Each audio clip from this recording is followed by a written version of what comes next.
10-Minute Jazz Lesson Podcast, episode 360.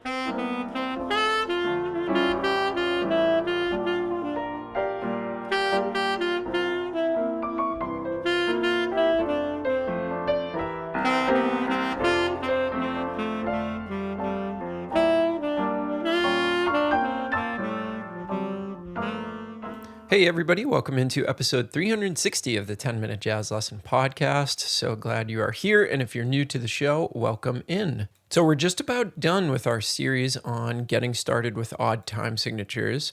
This week we're going to take a look at jazz standard, All the Things You Are, and we're going to do a couple of things with it. Put it in a few different time signatures and talk about, again, how you can take something familiar and make it unfamiliar and start getting comfortable with and using odd time signatures in a pretty low stakes way. But before we jump into the show, as usual, just wanted to remind you that this is a listener supported podcast, which means we don't do any advertisements on the show. Instead, we rely on people like you that get some benefit from the show to support us in the form of a small monthly donation. And in return for that donation, you do get a PDF and audio examples with every single episode. We use the Patreon platform to take those donations and deliver your materials. And you can find that by going to our website, 10minutejazzlesson.com, clicking on one of the Patreon banners, or going to patreon.com and searching for the 10-Minute Jazz Lesson Podcast.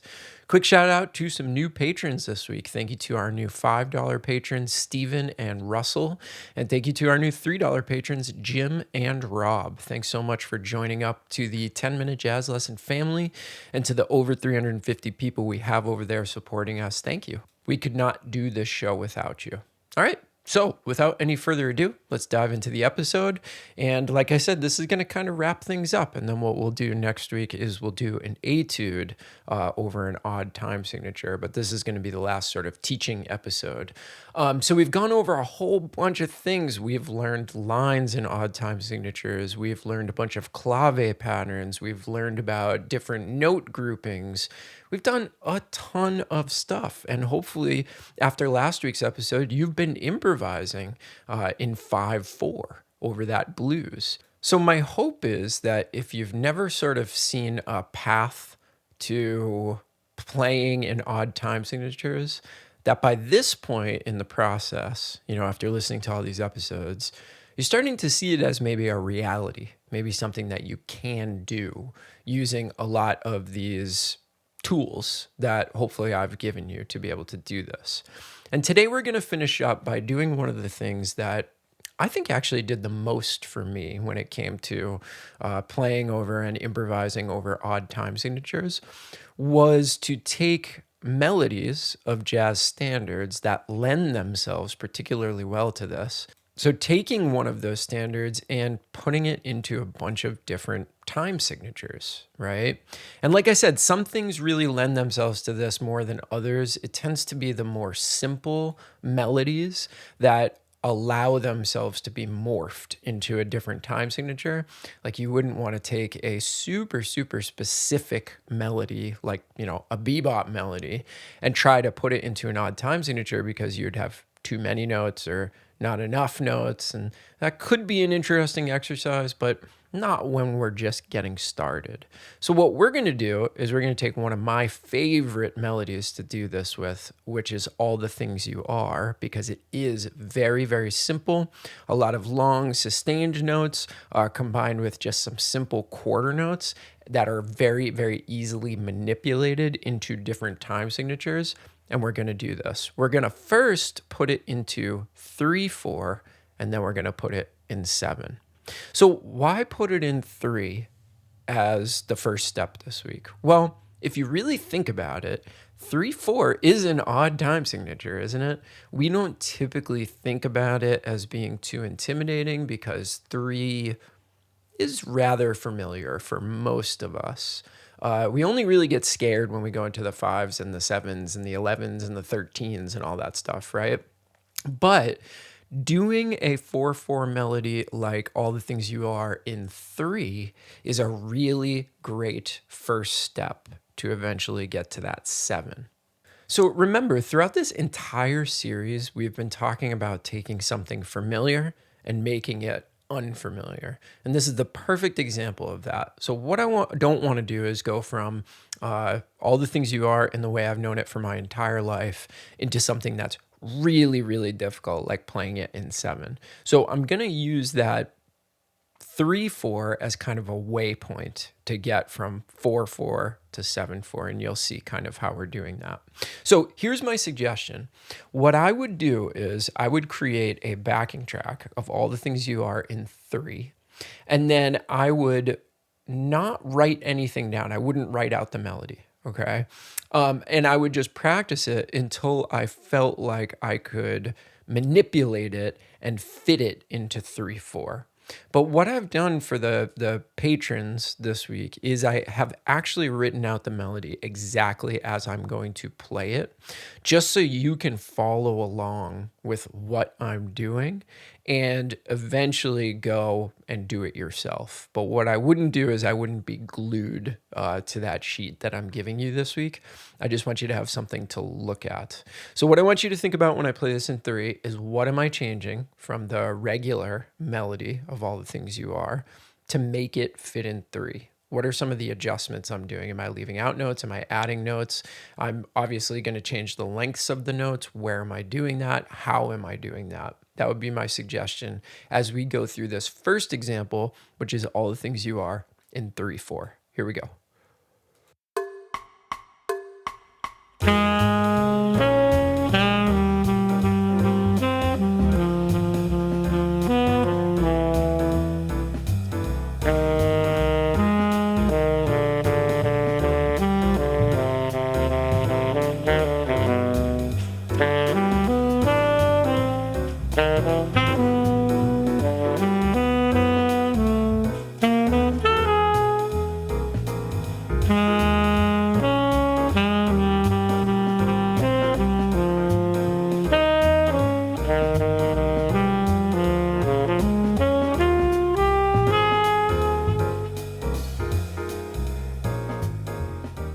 All right, so pretty interesting, right? What we choose to do with the rhythm to make everything fit into that smaller space, okay?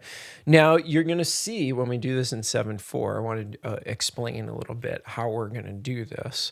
But this 3-4 work is really going to come in handy for us. So when we put it in 7, we're going to think about doing a grouping of 4 and a grouping of 3.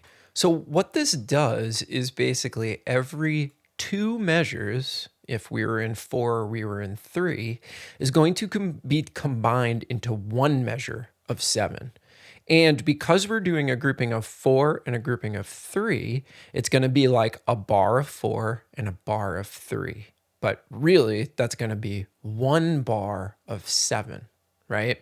So all the things you are is a 36 bar form that's going to be condensed down into an 18 bar form. But this is a little bit confusing because it has so many different elements of the 4-4, and then it has a bunch of the elements of what we just did in 3-4. And now we have to kind of go back and forth between the two. Okay. Now we talked a lot about like not hammering those groupings of 4s and 3s, or if you're in 5-4, the groupings of 3s and 2s, but we're doing that here, and that's okay because we just want to wrap our heads around, again, something super familiar to us, which is all the things you are in 4-4, all of a sudden becoming a lot less familiar, which is playing it in 7. So you're going to notice on the sheet that it looks a lot different. It looks a lot shorter. And this one is, you know, it really might take you a few minutes to sort of wrap your head around what's going on here. But let's hear how I've adapted the melody of all the things you are into 7-4.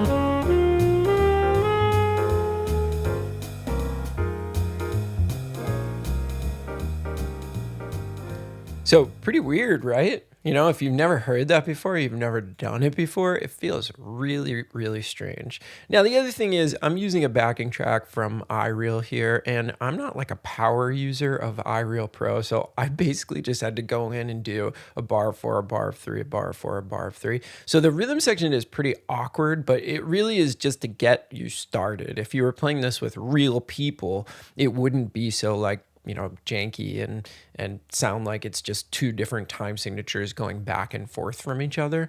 But we use what we have, and this is what we have right now. It'll at least get you started and hearing the melody that way. And this was actually one of the ways that I got started with odd time signatures is in college. We used to do stuff like this. We would play All the Things You Are in seven. And sometimes we wouldn't even solo. We'd just try to get through the melody. And I think it's a really, really great way to take some of the pressure off and just experiment. So you could do it at home. You could do it with the people you play with, whatever you want to do, but I want to give you the tools to at least be able to get this started, even if you're just practicing at home by yourself, which is a great way to learn this stuff. So let me know if you have any questions. Remember, you can find the PDFs of those melodies, and you can find the backing tracks and all that good stuff over at our Patreon, 10minutejazzlesson.com. Click on one of the Patreon banners or patreon.com, search for the 10-Minute Jazz Lesson. So we'll be back at you next week with an etude in an odd time signature. We might even just do this tune in seven. I think that would be a really cool way to sort of cap things off for this series. Hope you got something out of this. And as always, hope you're staying safe and healthy out there. And we'll see you soon with another episode. Bye, everyone.